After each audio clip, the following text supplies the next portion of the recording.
কবরে এসে প্রথম প্রশ্ন করবে, মুনকার নাকির যখন চলে আসবে, 40 কদম যখন আত্মীয় স্বজনরা লাশটাকে কবরের মধ্যে দিয়ে 40 কদম চলে যায়, তখনই ফেরেশতা চলে আসে। এসেই পরীক্ষা শুরু, মার রব্বুক, তোর রবের নাম কি?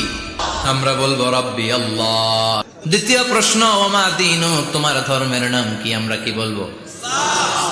তৃতীয় প্রশ্ন, বিশ্বনবীর চেহারা দেখিয়ে বলা হবে, আতারিফু হাদার রাজুল, এই লোকটারে চিনো নাকি? আমরা বলবো চিনি, আমাদের প্রাণের নবী। সব প্রশ্নের উত্তর তুমি পেরেছো। ফায়ুফসাহু লাহু কবরুহু 70 যিরান, আপনার কবরটারে 70 হাত লম্বা করে দেয়া হবে। ওয়ায়ুফতাহু লাহু বাবুন ইলাল জান্নাহ, আপনার কবর থেকে জান্নাতের দিকে দরজা খুলে দেয়া হবে।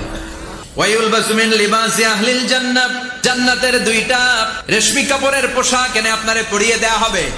আর বলা হবে, নাম কানাউমিল আরুস, ঘুমাও। তোমাকে লম্বা সময় পাড়ে দিতে হবে, ঘুমাও। কানাউমিল আরুস, যেমনি বর বাসর রাতে আরামসে ঘুম দেয়।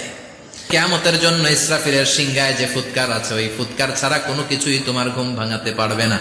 আল্লাহ, আমরাও যেন 4টা প্রশ্নের উত্তর দিয়ে লম্বা একটা ঘুম দিতে পারি, পড়ে না আমিন।